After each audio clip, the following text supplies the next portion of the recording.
ઓમ શ્રી ગણેશાય નમઃ. જય શ્રી કૃષ્ણ મિત્રો. આજે આપણે મા લક્ષ્મીની કથા સાંભળીશું. શુક્રવારની મા લક્ષ્મીની કથા. એક ગામમાં ગરીબ બ્રાહ્મણ રહેતા હતા. એ નિયમિત રૂપથી ભગવાન શ્રી વિષ્ણુની પૂજા કરતા હતા. ભગવાન વિષ્ણુએ તેને દર્શન આપ્યા અને તેને મનોકામના માંગવાનું કહ્યું. એમની ઈચ્છા પૂરી કરવા માટે કહ્યું કે કંઈ માંગી લે, તારી ઈચ્છા પૂરી કરીશ. તો બ્રાહ્મણે કહ્યું કે મારી ઈચ્છા છે કે શ્રી લક્ષ્મીજીનો નિવાસ મારા ઘરમાં થઈ જાય. આ સાંભળીને ભગવાન વિષ્ણુએ કહ્યું, લક્ષ્મીજીને પ્રાપ્ત કરવાનો સરળ માર્ગ બ્રાહ્મણને બતાવ્યો. ભગવાન વિષ્ણુ કહે છે કે મંદિર સામે એક સ્ત્રી રોજ આવે છે અને છાણા થાપે છે. તું એને તારા ઘરે આવવાનું નિમંત્રણ આપજે. એ સ્ત્રી દેવી લક્ષ્મી છે. એ ઘરે આવી જાય બાદ તારું ઘર ધન અને ધાન્યથી ભરાઈ જશે. આમ કહીને ભગવાન વિષ્ણુ અંતર્ધ્યાન થઈ ગયા. બીજા દિવસે સવારે 4 વાગે બ્રાહ્મણ મંદિર સામે જઈને બેસી ગયા અને લક્ષ્મીજી પણ છાણા થાપવા માટે સાધારણ સ્ત્રીના રૂપમાં ત્યાં આવ્યા. તો બ્રાહ્મણે તેમને એમના ઘરે આવવા માટે નિવેદન કર્યું. બ્રાહ્મણની વાત સાંભળી લક્ષ્મીજી સમજી ગયા કે આ બધું ભગવાન વિષ્ણુના કહેવાથી થયું છે. લક્ષ્મીજીએ બ્રાહ્મણને કહ્યું, તું મહાલક્ષ્મીનું વ્રત કર, 16 દિવસ વ્રત કર અને 16મા દિવસે ચંદ્રમાને અર્ધ્ય આપવાથી તારી સર્વ મનોકામના પૂરી થશે. બ્રાહ્મણે દેવીના કહ્યા અનુસાર વ્રત અને પૂજન કર્યું અને દેવીને ઉત્તર દિશા તરફ મુખ રાખીને બોલાવા લાગ્યા અને લક્ષ્મીજીએ એમનું વચન પૂરું કર્યું. એ દિવસથી આ વ્રત પૂરી શ્રદ્ધાથી કરવામાં આવે છે. જે ભક્ત પૂરી શ્રદ્ધાથી આ વ્રત કરે છે તેને સર્વ મનોકામના પૂરી થાય છે. મા લક્ષ્મીની કૃપા વરસે છે. બીજી કથા. એકવાર મા લક્ષ્મી અને ભગવાન વિષ્ણુ પૃથ્વી પર વેશ બદલીને આવ્યા, ભ્રમણ કરવા આવ્યા. સાધુ અને સાધ્વીનો વેશ ધારણ કર્યો. એટલે મા લક્ષ્મીએ ભગવાનને પૂછ્યું કે સ્વામી, તમે પૃથ્વીલોક પર કયા ઉદ્દેશથી આવ્યા છો? શું કોઈ ભક્ત પર સંકટ આવ્યું છે કે તમે પણ મને સાથે લઈને આવ્યા છો? એટલે શ્રી હરિ હસીને બોલ્યા કે દેવી, આ મૃત્યુલોકમાં તો સહુ પોતપોતાના કર્મ અનુસાર કષ્ટ ભોગવે છે. હું એ જોવા માંગુ છું કે આટલા કષ્ટ સહન કર્યા બાદ પણ શું પુણ્ય કમાય છે ભક્તો મારા કે નહીં? સૌથી પહેલા શ્રી અને મા લક્ષ્મી એક ધનવાન શેઠના ઘરે પહોંચ્યા. ત્યાં જઈને ભગવાને દરવાજેથી શેઠને અવાજ આપ્યો. કહે છે, અંદરથી શેઠને બોલાવ્યા. અવાજ સાંભળીને શેઠજી બહાર આવ્યા. ભગવાન બોલ્યા કે શેઠજી, તમારા ઉપર તો મા લક્ષ્મીની બહુ કૃપા છે. તમે બહુ દુઃખી કેમ છો? આનું શું કારણ છે? શેઠજી એમને જોઈને રડવા લાગ્યા અને બોલ્યા કે સાધુ બાબા, મારા કષ્ટનું કારણ આ ઘર જ છે જેને તમે લક્ષ્મીજીની કૃપા કહી રહ્યા છો. મારું બધું જ ધન મારા દીકરાઓએ લઈ લીધું અને મને છોડીને ચાલ્યા ગયા. હવે હું અને મારી પત્ની એકલા રહીએ છીએ અને એ બહુ બીમાર છે. મારી પત્ની અને એ તેના દીકરાઓને યાદ કર્યા કરે છે. જો આ ધન ન હોત તો લાલચ ન હોત, અમારા દીકરા અમારી પાસે હોત. આ સાંભળી ભગવાન વિષ્ણુ બોલ્યા, શેઠજી, તમારા દુઃખનું કારણ તમારું ઘર નહીં પણ તમારા કર્મ છે. તમે ધન ગરીબો પર અત્યાચાર કરીને કમાવ્યું છે અને બાળકોનું પાલન પોષણ કર્યું છે. આટલું બોલી મા લક્ષ્મીજી ભગવાન વિષ્ણુ અને લક્ષ્મીજી ત્યાંથી ચાલ્યા ગયા. આગળ ચાલ્યા પછી તેમને એક ખેડૂત મળે છે જે મરેલા બળદ પાસે બેસીને રડી રહ્યો છે. મા લક્ષ્મીએ તેને કહ્યું કે ભાઈ, તું કેમ રડી રહ્યો છે? તો ખેડૂત બોલ્યો, ધનના લાલચના કારણે આ બળદ મરી ગયો. વધારે ધન કમાવાના લાલચમાં હું એને દિવસમાં ખેતરોમાં કામ કરાવતો અને રાતમાં કુલ્હોમાં લગાવી દેતો, પણ કાલથી મારે ભૂખ્યા રહેવું પડશે. જો સંસારમાં ધન ન હોત તો ના મને લાલચ આવત અને ના મારો બળદ મરત. તો લક્ષ્મીજીએ કહ્યું, સ્વામી, આ શું માયા છે? હું તો વિચારતી હતી કે સંસારમાં ધન વૈભવના કારણે મારી પૂજા કરશે, પણ લોકો તો ધનથી જ હેરાન પરેશાન છે. ત્યારે શ્રી હરિ બોલ્યા, ના, એવું નથી દેવી. આ બધા કર્મના ફળ છે. આ બળદ એક સાહુકાર હતો જે લોકોને ઉધાર આપીને તેનો ગુલામ બનાવી લેતો. ઉધાર આપે પછી ગુલામી બનાવીને કામ કરાવી લેતો હતો અને એનાથી દિવસ રાત કામ કરાવતો હતો. એનું ઋણ ચૂકવવા માટે આ જન્મમાં એ બળદ બન્યો અને આજે એનું ઋણ ઉતરી ગયું એટલે એ મરણ પામ્યો. તો લક્ષ્મીજી બોલ્યા, પરંતુ સ્વામી, આ બધા પાછળ ધન મોટું કારણ છે. આ સાંભળીને શ્રી હરિ વિષ્ણુએ કહ્યું, ચાલો આગળ ચાલીએ. આગળ થોડે દૂર જવા પર તેમની એક ઝૂંપડી દેખાણી. તેની બહાર એક દીવો બળતો હતો. ભગવાન વિષ્ણુ ત્યાં ઝૂંપડી પાસે ગયા અને બૂમ પાડી કે કોઈ છે, અમને ભોજન કરાવો. આ સાંભળી એક સ્ત્રી ઘરની બહાર આવી અને બોલી કે હે સાધુજનો, પધારો. આટલા નાના એવા ઘરમાં મારી ઝૂંપડીમાં તમારું સ્વાગત છે. એ બંને અંદર ગયા. મહાલક્ષ્મી શ્રીહરિ ઝૂંપડીમાં ગયા અને મહાલક્ષ્મી બોલ્યા કે તમે ઘરની બહાર દીવો કેમ મૂક્યો છે? ત્યારે એ સ્ત્રી બોલી, મારું નામ પાયલ છે. મેં આ દીવો અવર જવર કરનારા લોકો માટે મૂક્યો છે. બહાર જે વટે માર્ગો આવે તો તેમને અંજવાળું પડે એટલે મેં બહાર દીવો મૂક્યો છે, જેનાથી અંધારામાં રસ્તો ન ભટકી જાય કોઈ. જો એમને કોઈ તકલીફ હોય તો અમે તેને મદદ પણ કરી શકીએ છીએ. આ બધું સાંભળીને ભગવાન વિષ્ણુ બોલ્યા કે અમારે તમારા ઘરે ભોજન કરવું છે. આ સાંભળીને પાયલ બોલી, મહારાજ, તમારે થોડા સમય રાહ જોવી પડશે. મારા પતિ હજી શેઠજીના ઘરે કામ કરી રહ્યા હશે. એ મજૂરી કરીને ખાવાનો સામાન લઈ આવશે, ત્યારે જ હું તમને ભોજન કરાવી શકીશ. આ સાંભળી લક્ષ્મીજી બોલ્યા, તારી પાસે ધન નથી અને જો તારા પતિ કંઈ નહીં લાવે તો, કંઈ નહીં કમાઈને લાવી શકે તો શું થશે? સુજાતા બોલી કે શ્રી હરિ અને મા લક્ષ્મીની કૃપાથી એક સમયનું ભોજન જરૂર મળી જાય છે. એ અમારા માટે ઘણું છે. ભગવાનની કૃપાથી અમે અત્યાર સુધી ક્યારે ભૂખ્યા નથી સૂતા, તો આજે પણ નહીં ભૂખ્યા સૂઈએ. આનાથી વધારે લાલચ અમને નથી. થોડી વારમાં એનો પતિ આવ્યો અને સામાન લાવ્યો અને બંનેએ જમવાનું બનાવીને સાધુ અને તેની પત્નીને, જે ભગવાન હતા મા લક્ષ્મી અને શ્રીહરિ, એને જમાડ્યું, તેમની સામે મૂક્યું. ખાવાનું મૂકીને સુજાતા બોલી, આ રૂખું સૂખું ભોજન અમે ભગવાનનો પ્રસાદ સમજીને ગ્રહણ કરીએ છીએ. તમે પણ પ્રસાદ સમજીને ગ્રહણ કરી લો.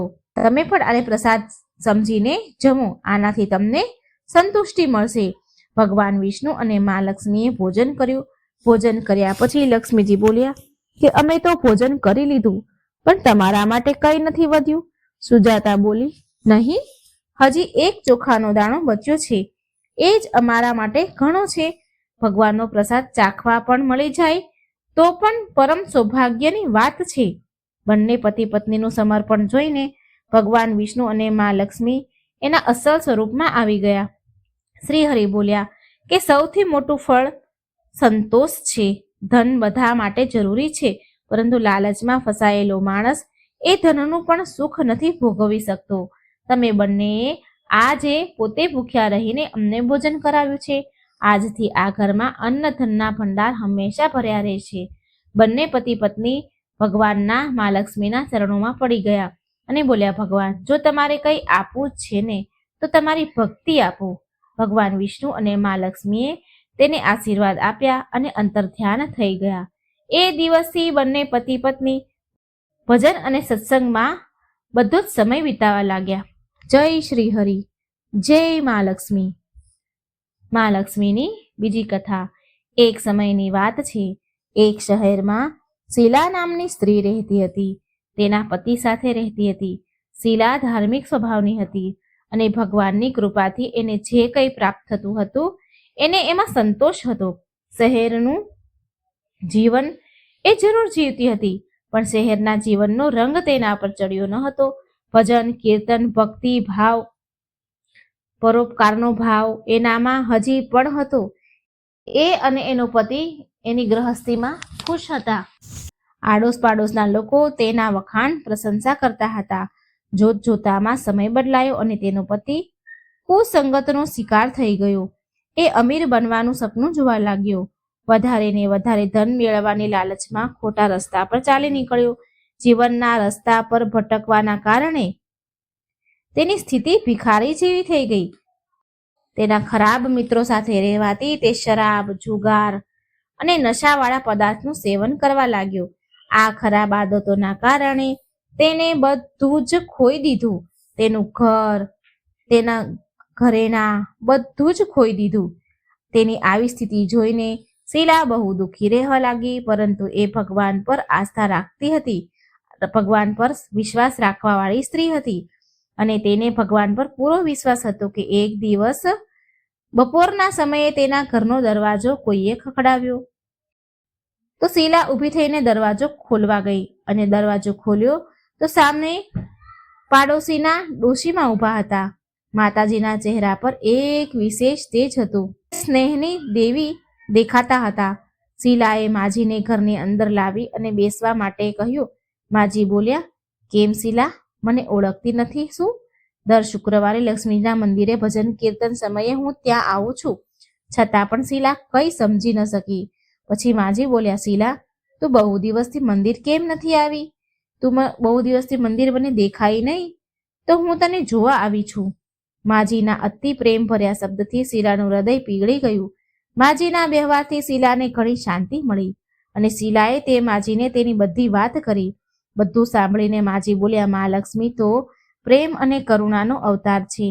તેમના ભક્તો પર હંમેશા મમતા રાખે છે. માટે તું ધીરજ રાખ અને માતા લક્ષ્મીનું વ્રત કર. આનાથી બધું જ સારું થઈ જશે. શીલાના પૂછવા પર માજીએ તેને વ્રતની બધી વિધિ કહી. માજી બોલ્યા, બેટા, મા લક્ષ્મીનું આ વ્રત બહુ સરળ છે. આ વ્રતને વૈભવ લક્ષ્મી વ્રત કહેવાય છે. આ વ્રત કરવાવાળાની બધી ઈચ્છા મનોકામના પૂરી થાય છે ને એ સુખ સંપત્તિ અને યશ પ્રાપ્ત કરે છે. એ દિવસે વ્રતનો સંકલ્પ કરીને શીલા બોલી તો સામે કોઈ હતું નહીં. એ જ દિવસે એ ડોશીમાં બેઠા હતા ત્યારે જ એને સંકલ્પ કર્યો આંખ બંધ કરીને. પણ જે આંખ ખોલી તો ત્યાં કોઈ જ ન હતું. એ વિચારવા લાગી કે આ માજી ક્યાં ગયા હશે.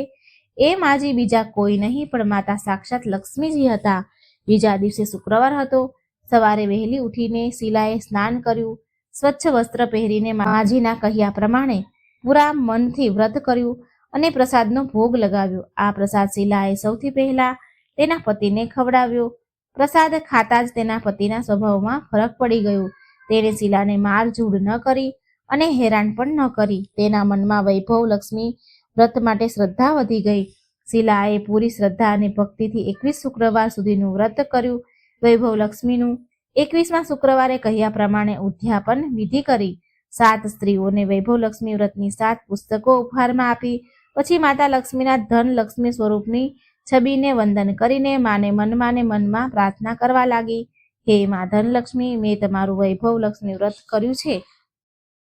મેં તમારા 21 શુક્રવારનું વ્રત કરવાની માનતા કરી હતી અને એ વ્રત આજે માં પૂર્ણ થયું છે. મારી બધી જ વિપત્તિ સંકટ દૂર કરો. અમારું બધું જ કલ્યાણ કરો.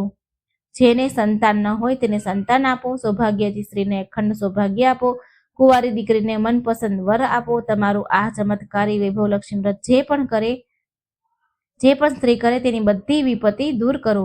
બધાને સુખ સંપત્તિ આપો. આવું બોલીને લક્ષ્મીજીના ધનલક્ષ્મી સ્વરૂપની છબીને શીલાએ પ્રણામ કર્યા. વ્રતના પ્રભાવથી શીલાનો પતિ સારો માણસ બની ગયો અને મહેનત કરીને કમાવા લાગ્યો અને શીલાના ગીરવે મૂકેલા ઘરેણા છોડાવી દીધા. ઘરમાં ધનનો વરસાદ વરસવા લાગ્યો. ઘરમાં પહેલા જેવી સુખ શાંતિ છવાઈ ગઈ. આજે આપણે મહાલક્ષ્મી અને રાણી ધોબણની વાર્તા સાંભળીશું. સાંજના કચરો વાળવા વિશેની ખૂબ સુંદર કથા છે, રહસ્યમય કથા છે. મિત્રો, અંત સુધી જોજો. વિડીયો સારો લાગે તો લાઈક અને શેર કરજો ને આ ચેનલને કૃપા કરીને સબસ્ક્રાઇબ જરૂર કરી દેજો. કમેન્ટ બોક્સમાં મહાલક્ષ્મીનું નામ લખીને ભક્તિને વ્યક્ત જરૂર કરજો.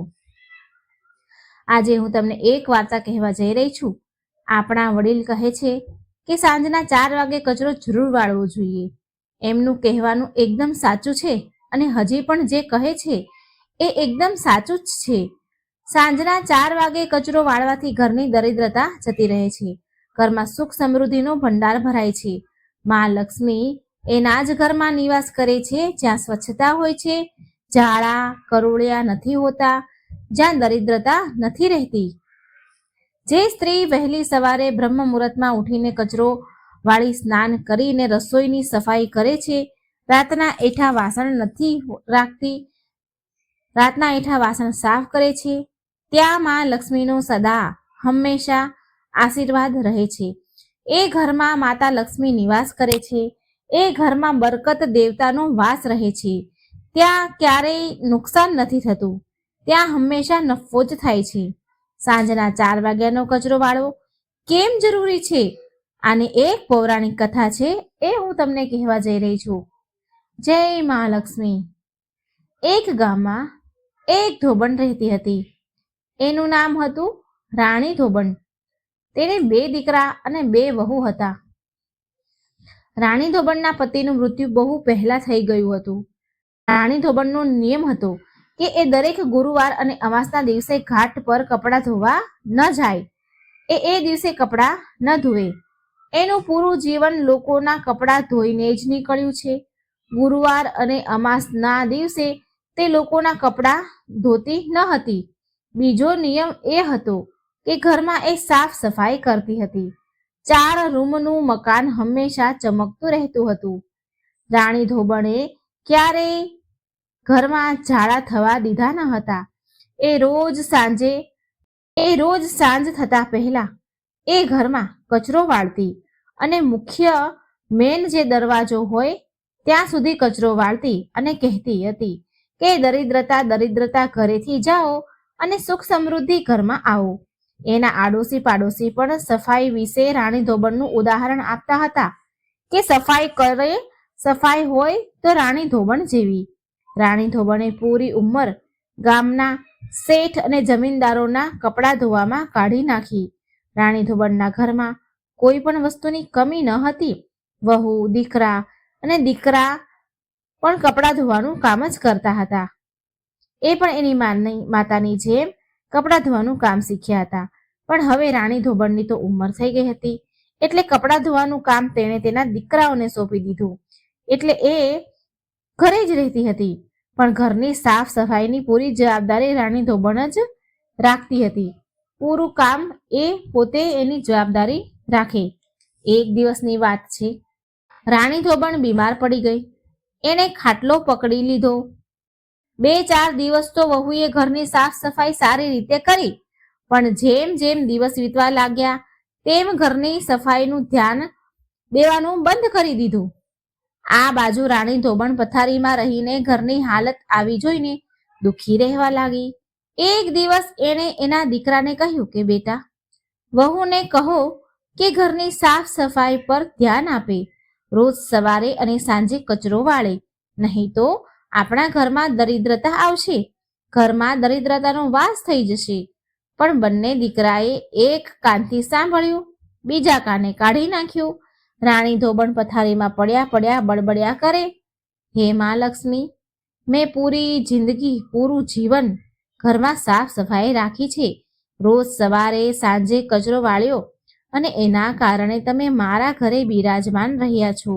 પણ હવે મારી વહુ તો નથી કરતી, પણ તમે મારું ઘર છોડીને ક્યારેય જતા નહીં માતા. મારા ઘરમાં દરિદ્રતા ન આવવા દેતા. એક દિવસ માં લક્ષ્મીએ વિચાર્યું કે ધોબણની વહુને રસ્તા પર તો લાવવી જ પડશે, એને તો સમજણ પાડવી જ પડશે. એટલે માં લક્ષ્મી એક વૃદ્ધ ડોશીનું રૂપ લઈને રાણી ધોબણની ધર્મની બહેન બનીને એમના ઘરે આવ્યા, અને એમની સાથે એક લોખંડની પેટી લઈને આવ્યા હતા. અને માં લક્ષ્મી તેમની સાથે રહેવા લાગ્યા.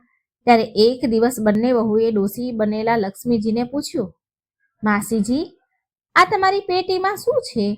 ત્યારે માતા લક્ષ્મી બોલ્યા, અરે વહુઓ, મારે તો કોઈ સંતાન નથી, પતિ નથી રહ્યા, તો આ ધન ભરેલી પેટી છે. મેં વિચાર્યું કે મારી બહેનના જે દીકરાઓ છે એ તો મારા જ દીકરા છે ને, મારી બહેનના દીકરા મારા દીકરા પણ છે. હું આ ધન તમને બંને વહુમાંથી એકને આપીશ, જે ઘરનું બધું જ કામ સારી રીતે કરશે અને જે હું કહીશ એ બધા કામ કરશે, તો હું એને આ ધન ભરેલી પેટી આપીશ. હવે ધોબણની બંને વહુઓ ખુશ થઈ ગઈ. બંને વહુઓ તેમની સાસુ અને માસીજીની ખૂબ જ સેવા કરવા લાગી. જેવું સાસુ અને લક્ષ્મીજી કહે એવું બંને વહુ કરે. વહુઓ પ્રેમથી રહેવા લાગી. તેમની વચ્ચે જે લડાઈ ઝઘડા થતા હતા એ પણ બંધ થઈ ગયા. રોજ સવારે બ્રહ્મ મુહૂર્તમાં ઉઠે, પૂરા ઘરમાં કચરો વાળે અને પછી સ્નાન વગેરે કરી ચૂલો રસોડું સાફ કરતી, ઘાટ પર જઈ કપડાં ધોવા લાગે, સાંજે 4 વાગે કચરો વાળે. આવી રીતે આખો દિવસ કામ કરે. ક્યારેય આમ 1 મહિનો નીકળી ગયો, કઈ ખબર જ ન પડી. પછી એક દિવસ સાંજના સમયે બંને વહુએ સાસુ અને માસીજીની ખૂબ હસીને વાતો કરતા જોયા. બહુ હસીને વાતો કરતા હોય એવો એમને અવાજ સાંભળ્યો. એ રાત્રે બંને વહુ વિચારે છે કે આ બંને ડોસીઓને તો ઊંઘ જ નથી આવી રહી. મોડે રાત સુધી ખબર નહીં શું વાત કરી રહ્યા છે. ઉઠીને પૂછીશ. પછી બીજા દિવસે રોજની જેમ સવારે ઉઠી કચરા વાળ્યા વહુએ, નાઈ ધોઈ રસોઈ સાફ કરી. સાસુ અને લક્ષ્મીજી બનેલા ડોસીમાના રૂમમાં જાય છે ચા આપવા. વહુઓ ચા આપવા જાય છે તો સાસુમાં તો સૂઈ રહ્યા હતા અને ડોસીમાં બનેલા જે લક્ષ્મીજી હતા એ ક્યાંય દેખાયા નહીં. બંને વહુ અને છોકરાએ આખું ઘર તપાસ્યું, પણ એ માસીજી તેમને ક્યાંય મળ્યા નહીં. એ ડોસીમાં લક્ષ્મીજી એમને ના મળ્યા. ત્યારે એમણે તેની સાસુને જગાડ્યા અને પૂછ્યું કે સાસુમાં, માસીજી ક્યાં છે? અમે આખોએ ઘર જોયું પણ ક્યાંય નથી. ત્યારે મોટા દીકરાએ માસીજીના જે લોખંડની પેટી ખોલીને જોયું તો એમાં માતા લક્ષ્મીની ખૂબ સુંદર મૂર્તિ હતી. સાથે એમાં એક પત્ર પણ લખ્યો હતો. દીકરાએ તો પત્ર જોરથી વાંચ્યો અને બધાએ સાંભળ્યો. એમાં લખ્યું હતું કે હે મારા બાળકો, હું તમને સુધારવા આવી હતી. તમે તમારી માની વાત ન સાંભળી.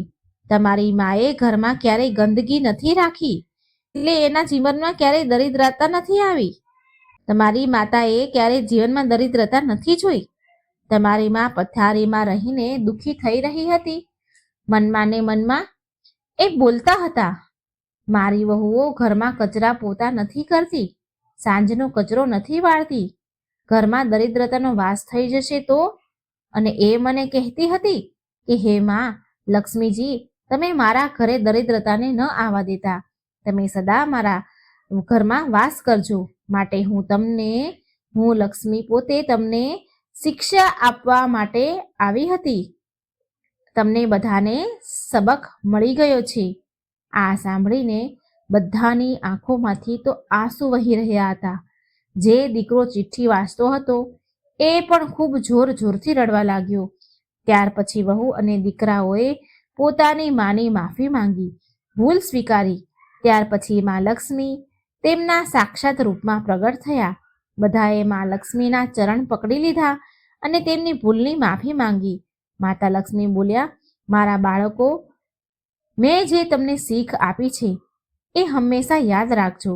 અને મારી વહુઓ, તમે આ વાત પાલવે ગાંઠ બાંધી લેજો કે હું એ ઘરમાં નિવાસ કરું છું જે ઘરમાં સાફ સફાઈ રહે છે, જે ઘરમાં ઝાડા નથી હોતા, જ્યાં મોટાનું સન્માન થાય છે, બાળકોને પ્રેમ કરવામાં આવે છે, જે ઘરમાં લડાઈ ઝઘડા નથી થતા, પ્રેમથી રહે છે. હું એ ઘરમાં નિવાસ કરું છું. બધાએ માં લક્ષ્મીના પગ પકડી લીધા અને માફી માંગી. અને માં લક્ષ્મીએ એમને ઢગલો આશીર્વાદ દીધા અને રાણી ધોબણને કહ્યું કે આપણે આજે પણ બહેનો જ છીએ અને તું મૃત્યુ બાદ મારા લોકમાં જ નિવાસ કરીશ. જય હો માં લક્ષ્મી. તો મિત્રો, આ વાર્તાના માધ્યમથી મેં તમને જણાવ્યું કે ઘરમાં સાફ સફાઈ કરવી કેટલી જરૂરી છે અને સાંજના 4 વાગ્યાનો કચરો વાળવો પણ ખૂબ જ જરૂરી છે. જ્યારે તમે સાંજે 4 વાગે કચરો વાળો ત્યારે વાળતા જરૂર બોલજો કે દરિદ્રતા મારા ઘરમાંથી જાઓ અને સુખ સમૃદ્ધિ માતા લક્ષ્મી મારા ઘરમાં આવો. આ બોલવાનું ભૂલશો નહીં. મિત્રો, આ એક ગૃહ મંત્ર છે. તો મિત્રો, તમને વિડીયો સારો લાગ્યો હોય તો વિડીયોને લાઈક ને શેર કરી અને ચેનલને સબસ્ક્રાઈબ કરી અને માતાજીનું નામ, લક્ષ્મીજીનું નામ કોમેન્ટ બોક્સમાં જરૂર લખજો. આજે હું સરસ મજાની માં લક્ષ્મીની વાર્તા કહેવા જઈ રહી છું. આ વાર્તા જે કોઈ સાંભળશે તેના ઉપર માં લક્ષ્મી સદાય કૃપા બનાવી રાખશે. તો મિત્રો, આ લક્ષ્મીજીની પવિત્ર વાર્તા પૂરી ધ્યાનથી અંત સુધી સાંભળજો. આ એક ભક્તિભાવની વાર્તા છે અને આ વાર્તામાંથી એવું શીખવા મળે છે કે જો આપણે કોઈ પણ ભગવાનની પૂરી શ્રદ્ધા ભાવથી આપણે એનું ભક્તિ કરીએ છીએ, પૂજા પાઠ કરીએ છીએ, તો ભગવાન તે પૂજા પાઠનું ફળ આપણને જરૂર આપે છે અને એ ક્યારેય નિષ્ફળ નથી જતું. આ વાર્તામાં એક છોકરી છે, નાદાન છે, જે માની ભક્તિ કરે છે, તો એને શું ફળ મળે છે તે આ પવિત્ર વિડીયોમાં તમે સાંભળજો. એક સમયની વાત છે. એક શહેરમાં એક બહુ જ ઈમાનદાર અને ગરીબ વ્યાપારી માણસ રહેતો હતો. તે વ્યાપારીની ઘરે એક દીકરી છે. હવે એ વ્યાપારીની દીકરીને રોજ પીપળાના ઝાડને પાણી ચડાવવાની ટેવ. રોજે જ ભગવાનની આ પૂજા કરે, પીપળાના ઝાડને તે પાણી રોજે જ ચડાવે. અને જે પીપળાના ઝાડને તે પાણી ચડાવતી હતી રોજે, તો તે પીપળાના ઝાડની એક ખાસ વાત હતી કે તે પીપળાના ઝાડમાંથી માતા લક્ષ્મી રોજ પ્રગટ થતા અને થોડી વાર ત્યાં રહેતા અને પછી ત્યાંથી ચાલ્યા જતા.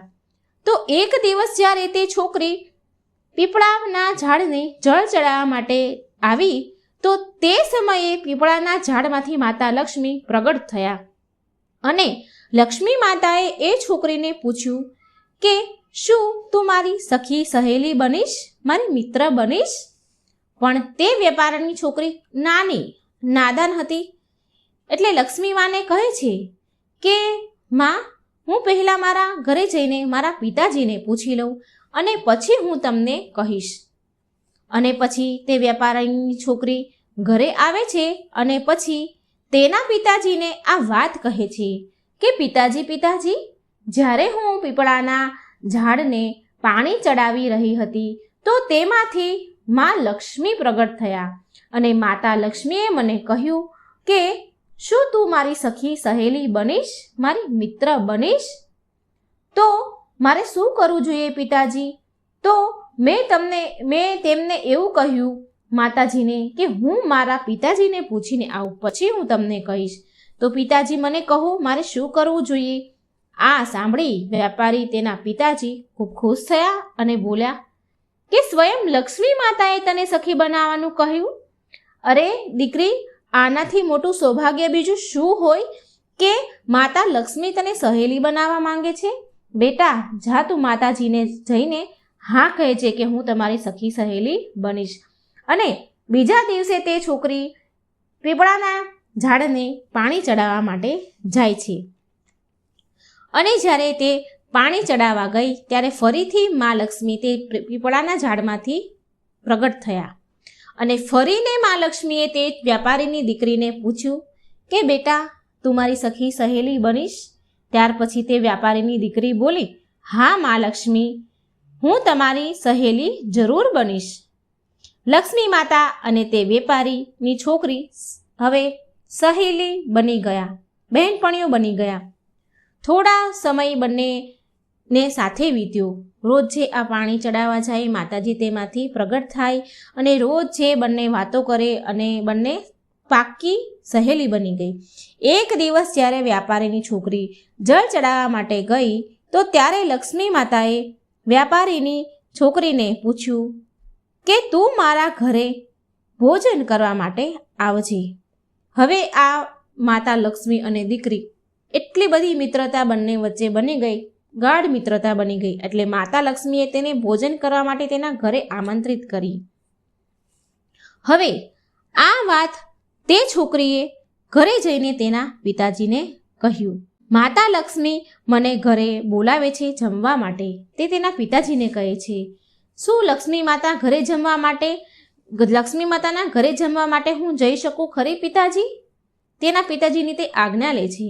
આ વાત સાંભળી પેલા વ્યાપારી, તેના પિતા તો એટલા બધા ખુશ થઈ ગયા કે માતા લક્ષ્મી મારી દીકરીને સ્વયં તેના ઘરે જમવા બોલાવે છે. લક્ષ્મી માતાએ એના પિતા એને કહે છે કે શું લક્ષ્મી માતાએ તને જમવા માટે તારા ઘરે બોલાવી? તે આશ્ચર્યચકિત થઈ ગયા અને પછી કહ્યું, બેટા, આનાથી વધારે સૌભાગ્યની વાત શું હોય? કોણ એવું સૌભાગ્યશાળી હોય જેને મા લક્ષ્મી પોતાના ઘરે ભોજન કરવા માટે બોલાવે? બેટા, તું બહુ ભાગ્યશાળી છે. જા બેટા, તું મા લક્ષ્મીના ઘરે જમવા જજે. પછી બીજા દિવસે તે છોકરી માતા લક્ષ્મીના ઘરે જમવા માટે ગઈ. અને જેવી તે છોકરી માતા લક્ષ્મીના ઘરે જમવા માટે ગઈ, તો મા લક્ષ્મી તેની સહેલીનું સ્વાગત કર્યું. શાલ ઓઢાડીને મા લક્ષ્મીએ તેનું સન્માન કર્યું. તેને શાલ ઓઢાડી, તેને સોનાના સિક્કા આપ્યા અને સોનાની થાળી પણ આપી. ખૂબ માતા લક્ષ્મીએ તેની સહેલીનો આદર સત્કાર કર્યો અને બેસવા માટે તો સોનાનો બાજોટ પણ આપ્યો. અને તેની સહેલીની, તેની સખી સહેલી, તેની બેનપણીને 36 પ્રકારના સ્વાદિષ્ટ ભોજન પણ જમાડ્યા. તે છોકરીએ પેટ ભરીને જમ્યું અને ખૂબ ખુશ થઈ, કારણ કે તે બહુ ગરીબ હતી. પછી તેના ઘરે જવાની તે તૈયારી કરવા લાગી. એટલે માતા લક્ષ્મી તેની સહેલીને કહે છે કે હું પણ તારા ઘરે જમવા માટે આવીશ. એટલે તે છોકરી બોલી, હા માતાજી, હા લક્ષ્મીમાં, જરૂર તમે મારા ઘરે જમવા આવજો, હું તમને સરસ જમાડીશ. પછી તે વ્યાપારીની છોકરી તેના ઘરે આવી ગઈ. ઘરે પહોંચી અને એક જગ્યા પર શાંતિથી ઉદાસ થઈને બેસી ગઈ. હવે વ્યાપારી તે સમયે ઘરે ન હતા અને થોડી વાર થઈ એટલે તે દીકરીના પિતા તે વ્યાપારી ઘરે આવ્યા અને તેણે જોયું કે તેની છોકરી ઉદાસ થઈ શાંતિથી એક જગ્યા પર બેસી ગઈ છે અને ચિંતા કરી રહી છે. અને પછી તેના પિતાજીએ તેને કહ્યું કે બેટા, તું કેમ ચિંતામાં છે? તારું મોં કેટલું બધું ઉદાસ છે અને આમ શાંતિથી કેમ બેસી રહી છે? શું વાત છે બેટા? ત્યારે તેની દીકરી બોલે છે કે પિતાજી, આજે હું માતા લક્ષ્મીના ઘરે જમવા ગઈ હતી. ત્યાં હું જમીને આવી છું અને મને માતા લક્ષ્મીએ કહ્યું કે હું પણ તારા ઘરે જમવા માટે આવીશ. એટલે માતા લક્ષ્મી આપણા ઘરે કાલે જમવા માટે આવવાના છે. પિતાજી, મા લક્ષ્મીએ મારું સ્વાગત બહુ સારી રીતે કર્યું. મેં તો આજ સુધી એવું ક્યાંય જોયું જ ન હતું.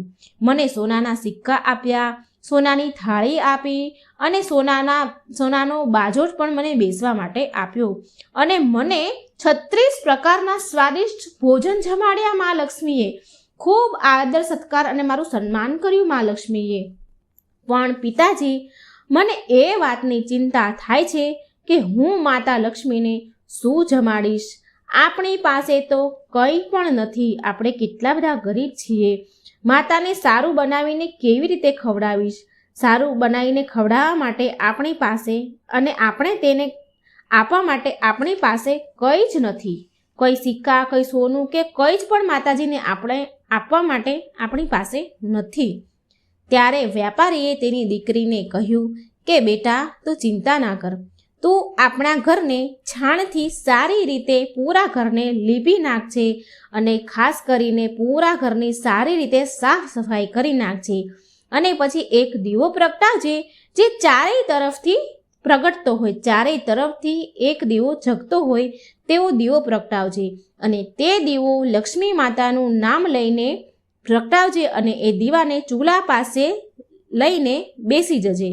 માતાજી બધું જ સારું કરશે ને આપણી બધી મુશ્કેલીઓનો હલ થઈ જશે. હવે તે છોકરીએ તેના પિતાજીના કહેવા પ્રમાણે એવું જ કર્યું જેવું તેના પિતાએ કહ્યું.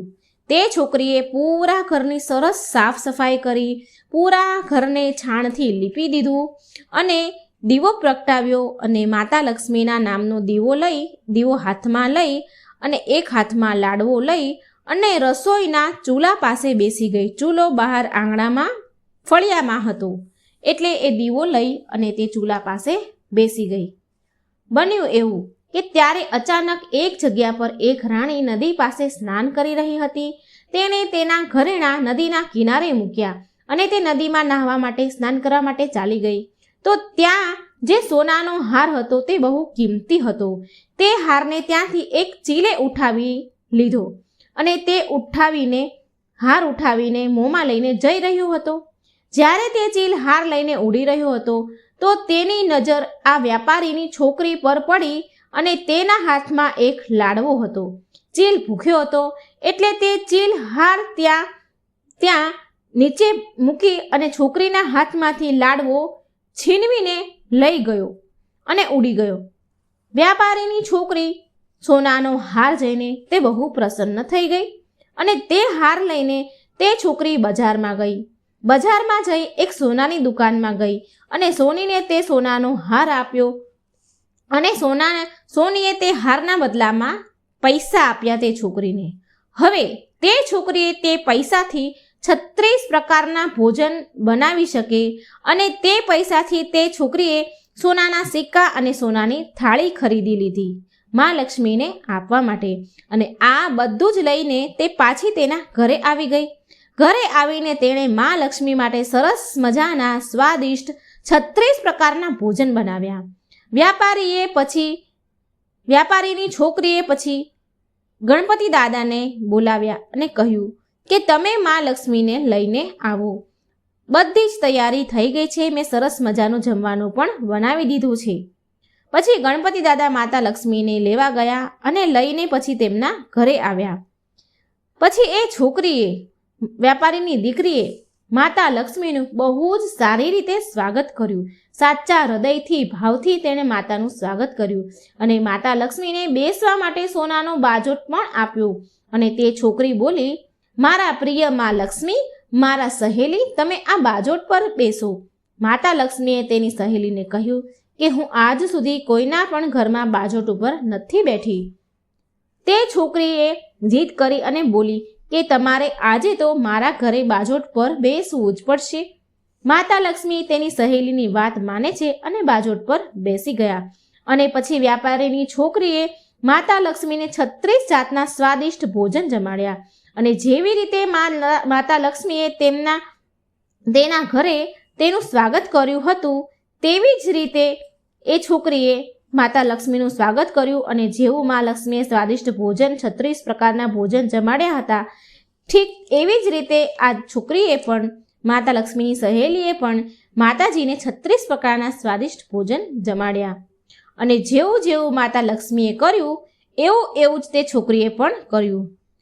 આ બધું જોઈ, આવી શ્રદ્ધા, ભક્તિ, વિશ્વાસ જોઈ, મન સાફ હૃદય જોઈ મા લક્ષ્મી તેની સહેલીથી ખૂબ ખુશ થયા, ખૂબ પ્રસન્ન થયા અને તેની સહેલીને બહુ બધું ધન દોલત આપી, જેનાથી તે વ્યાપારી અને તે છોકરીની ગરીબી દૂર થઈ ગઈ.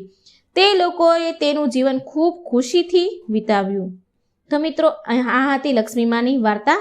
અને આ કહાનીમાંથી આપણને એવો બોધ મળે છે કે જો સાચા મનથી અને સાચા હૃદયથી ભગવાનની પૂજા પાઠ કરવામાં આવે તો એ પૂજા પાઠ ક્યારેય નિષ્ફળ નથી થતા. ભોળા મન અને નિસ્વાર્થ ભાવથી કરેલી ભક્તિ ક્યારેય વ્યર્થ નથી જતી. ભગવાન હંમેશા આપણી સાથે જ હોય છે, પણ આપણે તેને જોઈ નથી શકતા. સારા હૃદયથી યાદ કરો અને ભક્તિ કરો તો તે હર એક ક્ષણ આપણી સાથે જ છે. તો મિત્રો, હું આશા રાખું છું કે મારી આ વાર્તા તમને સારી લાગી હશે. આ લક્ષ્મી માતાની વાર્તા સાંભળવાથી મા લક્ષ્મીની કૃપા સદાય આપણી ઉપર રહે છે. મારી ભગવાનને પ્રાર્થના છે, મા લક્ષ્મીને પ્રાર્થના છે કે આ વાર્તા સાંભળનારા મારા વાલા મિત્રોનું ઘર હંમેશા ખુશીઓથી મહેકતું રહે. જય લક્ષ્મી માં, જય ગણપતિ દાદા, જય મા લક્ષ્મી. મિત્રો, એક સમયની વાત છે. એક નગરમાં એક બ્રાહ્મણ અને બ્રાહ્મણી રહેતા હતા. બંનેએ ઘરના મંદિરમાં મા લક્ષ્મી અને ગણપતિજીની સ્થાપના કરી હતી. બ્રાહ્મણ નિત્ય નિયમથી તેમની સેવા પૂજા કરતા હતા અને બ્રાહ્મણી ભોજન બનાવતા અને ભગવાનને ભોગ અર્પણ કરતા હતા, થાળ ધરાવતા હતા. બ્રાહ્મણના ઘરે બસ એક જ વાતની કમી હતી કે બંને પતિ પત્ની નાની નાની વાતોમાં ઝઘડ્યા કરે, નાની નાની વાતોમાં બહુ નોકઝોક કરે. બ્રાહ્મણી જો ભોજન બનાવે ને તો બ્રાહ્મણને કહે, લો ભગવાનને થાળ ધરાવી દો. તો બ્રાહ્મણ પાછા ફરી બોલે કે તું જ થાળ ધરાવી દે ને, મેં તો પૂજા કરી લીધી ને, મેં પૂજા કરી છે તો તું થાળ ધરાવ. આમને આમ બંને અનબન કરે. જ્યારે ભગવાનને સોડાવવાનો સમય થાય કે આરતીનો સમય થાય તો બ્રાહ્મણ કહે, તું આરતી કરી લે. અને બ્રાહ્મણી બોલે કે તમે આરતી કરી લો ને. ભગવાનને સોડાવવાનો સમય રોજ થાય એટલે નાની નાની વાતમાં આ બંને જણા પતિ પત્ની, ઘણી ઉંમર થઈ હતી અને બંને ઝઘડ્યા કરે. તમે કરો, પેલો કે તું કર, એમ કરી બંને નાની નાની વાતમાં નોકઝોક કરીને ઝઘડતા રહે. પણ તોય આમ ને આમ બંનેનું જીવન ગુજરી રહ્યું હતું. એક દિવસ કાર્તિક મહિનો હતો. દિવાળીનો શુભ પવિત્ર દિવસ હતો. બ્રાહ્મણીએ ભોજન બનાવ્યું અને બ્રાહ્મણને કહે છે કે લો ભગવાનને થાળ ધરાવી દો ને. આ વખત ફરીથી બંનેમાં નોકઝોક થવા લાગી. ફરીથી બંને એકબીજા સામે તત કરવા લાગ્યા. પેલો કે તું ધરાવી દે, પેલી કે તમે ધરાવી દો. આમ કરી બંને થાળ ધરાવવાના બાબતે દિવાળીના દિવસે લડી રહ્યા હતા. એટલે ગણપતિજી અને મા લક્ષ્મી કહે છે, એકબીજા સાથે વાતો કરે છે કે આ બંને બ્રાહ્મણ અને બ્રાહ્મણી તો બહુ જ નાની નાની વાતોમાં લડ્યા કરે છે. આપણે કોઈ બીજા ઘરે જઈએ, અહીંયાથી ચાલ્યા જઈએ, બીજા ઘરે જઈને આસન ગ્રહણ કરીએ. આમ ગણપતિજી લક્ષ્મીજીને કહી રહ્યા હતા. એટલે આમ લક્ષ્મીજી અને ગણપતિજી બ્રાહ્મણના ઘર છોડી અને ચાલ્યા જાય છે. પછી થોડે દૂર એક ઘરે પહોંચ્યા તો ત્યાં જોયું કે દેરાણી જેઠાણી એકબીજા સાથે લડી રહી હતી, ઝઘડી રહી હતી. ઘરનું આંગણું ગંદુ વાસી પડ્યું હતું, એઠા વાસણ પડ્યા હતા, આમ તેમ વાસણો હેઠા જૂઠા વેર વિખેર પડ્યા હતા. ભોજન પાણીના કોઈ ઠેકાણા નહોતા, કોઈ વ્યવસ્થા જ હતી નહીં. લક્ષ્મીજી બોલ્યા ગણપતિજીને, આ ઘરે તો હું બિલકુલ નહીં રહું. પછી ત્યાંથી લક્ષ્મીજી અને ગણપતિજી બીજા ઘરે ગયા તો વહુ અને સાસુ એકબીજા સાથે લડી રહી હતી. બીજા ઘરે ગયા ત્યાં પણ સાસુ વહુ લડી રહ્યા હતા. ત્યાં પણ ગંદા વાસણ, કચરો, કપડાં, વાસી બધું એમને એમ જ પડેલું હતું. ત્યાં પણ જમવાના, ખાવા પીવાના, ભોજન પાણીના કોઈ ઠેકાણા ન હતા. એટલે લક્ષ્મીજી અને ગણપતિજી ત્યાંથી પણ ચાલ્યા ગયા. લક્ષ્મીજી અને ગણપતિજી હવે આવ્યા ત્રીજા ઘરે. ત્રીજા ઘરે આવ્યા તો નણંદ ભાભી એકબીજા સાથે ઝઘડી રહી હતી. એટલે આ જોઈને ગણપતિજી અને લક્ષ્મીજી ત્યાંથી પણ ચાલ્યા ગયા. ચોથા ઘરે ગયા તો ત્યાં પણ ભાઈ સગા ભાઈ એકબીજા સાથે લડી રહ્યા હતા. મા લક્ષ્મી ત્યાં પણ ન રહ્યા. ત્યાં પણ ઝઘડો ચાલી રહ્યો તે ત્યાંથી મા લક્ષ્મી અને ગણપતિજી નિરાશ થઈ ગયા અને ત્યાંથી પણ ચાલ્યા ગયા. હવે આમ ને આમ જ્યાં પણ મા લક્ષ્મી અને ગણપતિજી બીજા અલગ અલગ ઘરે જાય તો ત્યાં કંઈ ને કંઈ ખરાબ જોવે, કંઈ ને કંઈ એમને ખરાબ જોવા મળતું હતું. તે ક્યાંય ન રોકાયા. પછી લક્ષ્મીજી બોલ્યા, ગણપતિજીને કહે છે કે આપણને ફરતા ફરતા ઘણો સમય નીકળી ગયો, સાંજ પડી, પણ ક્યાંય ભોજન પાણી ન મળ્યા. ચાલો બ્રાહ્મણના ઘરે પાછા જતા રહીએ. એ આપણને નોકઝોક કરીને પણ થાળ તો ધરાવે છે, સમયે સમયે પૂજા પાઠ તો કરે છે, સમયે સમયે આપણને ભોગ અર્પણ તો કરે છે. આમ વિચાર કરીને પાછા મા લક્ષ્મી અને ગણપતિજી બ્રાહ્મણીના ઘરે ગયા. દ્વાર પર આવીને ઊભા રહ્યા તો તેમના ઘરમાંથી પકવાનોની સુગંધ આવી રહી હતી, પણ તેમના દરવાજા બંધ હતા. એટલે મા લક્ષ્મીએ દરવાજો ખખડાવ્યો અને મા લક્ષ્મીએ સાદ પાડ્યો અને બોલ્યા કે હું લક્ષ્મીજી છું અને ગણપતિજી પણ છે, દ્વાર ખોલો, અમે તમારા ઘરે આવ્યા છીએ. એટલે અંદરથી પેલી બ્રાહ્મણી બોલી, હું દરવાજો નહીં ખોલું. તમે મારા ઘરેથી પહેલાં કેમ ચાલ્યા ગયા અને હવે પાછા કેમ આવ્યા છો? એટલે મા લક્ષ્મીએ ગણપતિજી બંને બોલ્યા કે બ્રાહ્મણી, હવે અમે નહીં પાછા જઈએ, તમારા ઘરે જ રહીશું. બ્રાહ્મણી બહુ ચતુર અને હોશિયાર હતી.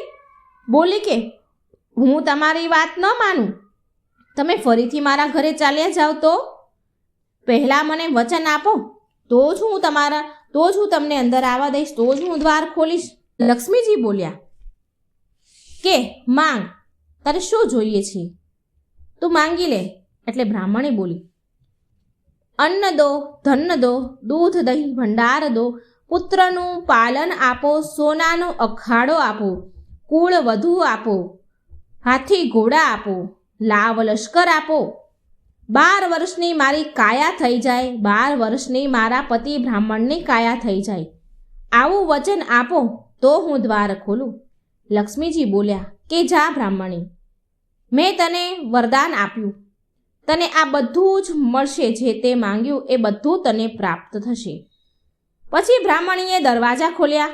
ગણપતિજી અને લક્ષ્મીજી અંદર પ્રવેશ કરે છે અને બ્રાહ્મણીને મા લક્ષ્મી કહે છે, તે તો અમને છેતરી લીધા, પણ જા, તને બધું જ મળશે.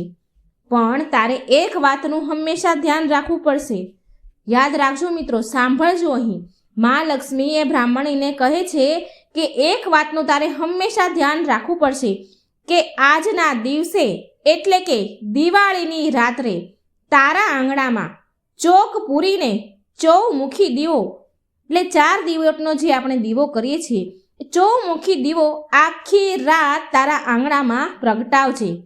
હું તારી 7 પેઢી સુધી બિરાજમાન તારા ઘરમાં રહીશ. આટલું કહીને ગણપતિજી અને લક્ષ્મીજી બ્રાહ્મણના ઘરમાં પાછા મંદિરમાં બિરાજમાન થઈ ગયા અને તેમની કૃપાથી બ્રાહ્મણના ઘરે સુખ સંપત્તિ સમૃદ્ધિ આવી ગઈ. હે ગણપતિજી મહારાજ, હે માતા લક્ષ્મી, હે મહાલક્ષ્મી, જેવી કૃપા તમે એ બ્રાહ્મણ અને બ્રાહ્મણી પર કરી એવી જ કૃપા આ કથા કહેનાર, સાંભળનાર અને હોકારો ભરનાર બધા જ પર તમે રાખજો. જય ગણપતિ દાદા, જય મા લક્ષ્મી. મિત્રો, મારી આ વાર્તા જો સારી લાગે તો લાઈક અને શેર કરજો અને કોમેન્ટ બોક્સમાં મા લક્ષ્મીનું નામ લખજો અને મારી ચેનલને સબસ્ક્રાઈબ જરૂર કરજો. જય શ્રી કૃષ્ણ. રાધે રાધે. Thank you.